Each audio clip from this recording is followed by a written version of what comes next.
What is shaken, Internet? This is Salts bringing you the How to Tank for Dummies Sha of Fear LFR guide. The Sha of Fear is the last boss in the Terrace of Endless Spring, making him the final boss of Tier 14 rating. There is absolutely no trash before the Sha. So here's what's going to happen. I'm going to explain about the mechanics of this boss fight eventually, but first I'm going to go ahead and talk strategy. Step 1. Locate your keyboard. Step 2. Locate your face. You might need a mirror for this. Step 3. Roll your face repeatedly on the keyboard. Grab the bubbles. Congratulations! Side. Seriously though, this fight is a complete joke in LFR.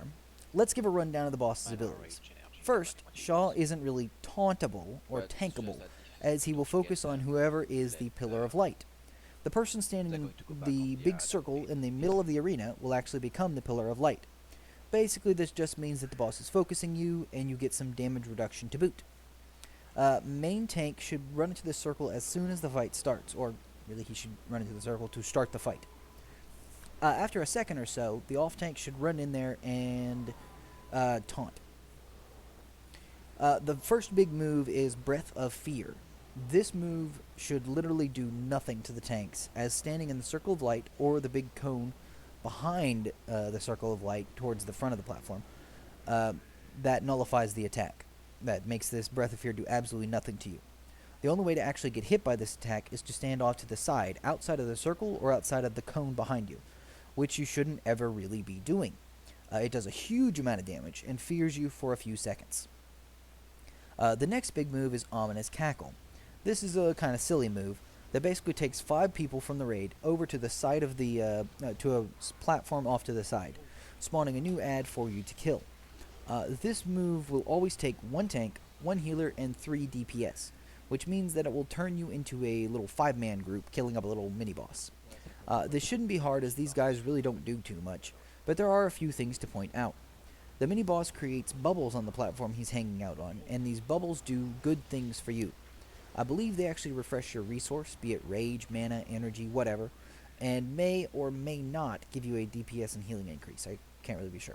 Regardless, they're good, and all you have to do is run through them to pick them up. Still, the tank really shouldn't need to do this anyway. Also, he will do, I think, a move called Deadly Spray, which shoots out a volley of arrows in random directions. It's actually not random. There is a pattern to this Deadly Spray. I don't know the pattern. Go off on the internet and find the pattern. There is guides out there. I would recommend Icy Veins. They have a nice little graph of the pattern of Deadly Spray, so you can avoid it. But you don't have to do that in LFR anyway. One last thing about fighting this mini-boss. When he dies, you actually need to click on him to be sent back to the main platform. Once you get sent back, you will get a buff called Fearless for 30 seconds. What this does is increase your damage, your healing, and your movement speed by like 60%, as well as make you completely immune to Breath of Fear, regardless of where you're standing, so you can stand off to the side. This is nice to deal with the ads, which we'll talk about in a moment. The mini-boss thing occurs about every 90 seconds or so. The only reason this matters is that you have to actually clear the mini-boss and be back in the circle of light, aka where the tanks are supposed to stand all the time, within 90 seconds. Otherwise, the boss will cast Cackle again and take the other tank away. If no tanks are standing in the circle of light, then the big V cone of light disappears, meaning everyone's going to get hit by a Breath of Fear, and your raid is going to wipe. Be sure to be back in the circle by the time the boss is casting Cackle again, so that you can take place of the other tank. Now, the boss will also periodically spawn ads in the area that isn't protected by the light. These ads will bombard your raid, doing a decent chunk of damage. However, they can't be hurt at all from the front, so the only way to actually kill them is to run out of the safety of the light and attack them from behind. This means absolutely nothing to you as a tank, except that when you come back from a Cackle, aka you just killed the mini-boss and you're back on the main platform and you have the Fearless debuff, or Fearless buff. Since the other tank is tanking the boss anyway, you might as well do some damage to the ads. And this covers the fight pretty much entirely, save for one last mechanic. Thrash. Thrash is the last move that the boss will do, and it's actually very predictable and only for the tanks, really. Every 4th attack, every 4th melee attack the boss does, the boss will actually hit 3 times instead of just once. This means a huge damage spike every 8 seconds or so, somewhere around that. This is just for you to be aware. So try to keep your active mitigation skills like Savage Defense or Shield of Righteousness or whatever else you use up every time. Every time Thrash rolls around, you want to use that. Make sure that you have, because he's actually going to be doing 3 melee hits on you. So you want to use your active mitigation to avoid those 3 melee hits, dodge them, parry them, do whatever you can. This is the only big damage you'll actually be receiving throughout the entire fight. So go ahead and use your big cooldowns if you're in any real danger. If you're actually half health and a Thrash is about to hit, then you want to go, okay, well, I'm going to pop my cooldown. And that's the fight. So let's get down to the basic strategy. Stand in circle of light. Hit boss in face. Profit. If you get pulled to the side, hit mini boss in face instead. This is an extremely easy fight. The only thing you potentially have to watch out for is Thrash. Just make sure that you're using your active mitigation skills, and if you aren't, go check out my basic tank guides. If you're a warrior or a DK, then look elsewhere, because I don't like you guys. No, seriously, I just don't have any warrior or DK characters.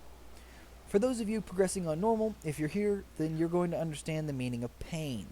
Thrash will eat your lunch, and there's nothing you can do about it.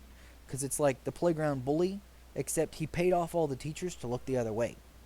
The big difference is that you aren't allowed to have anyone be bad and get hit by Breath of Fear, or they're pretty much dead, because they're pretty much one shot. Additionally, you're going to have to watch out for the mini-boss's Death Lotus move. They actually do this in LFR, and I didn't cover it, but most of the time they die before they get to it anyway in LFR, so I didn't really cover it, but you will have to actually line of sight it and hide behind pillars. Tanks, but even the strategy for tanks is the same, because you have to keep tanking the boss and grabbing the little spheres that are hanging around. Yeah, so it's just a simple matter of execution, and tanks for once have it really easy on this fight. Okay, well, I hope you enjoyed this guide for dummies. Obviously, this is the last boss in Tier 14, so I hope you enjoyed the entire series of my LFR series. My guide currently is over halfway, or my guild currently is halfway through the content and progressing slowly through Heart of Fear on normal. So up next will be normal guides for any bosses with significant differences between LFR and normal, but I'll be skipping some that are completely boring. Once we move on to heroic content, I'll be putting those guides out as well, even if it does take a long time from now, if it's several months down the road, whatever. Also expect a UI video to come out soon, detailing how to use ElvUI, which is my UI of choice. I'm sure there's plenty of other videos out there, but there has been enough questions and suggestions to let me put my own guide up. If nothing but for convenience's sake, and say, hey, go to this guide. There you go, done. If you have any suggestions, please let me know for the channel. As always, please like, favorite, subscribe, and all that jazz. And, as always, you keep it super salty, internet. Nope, never mind, gold.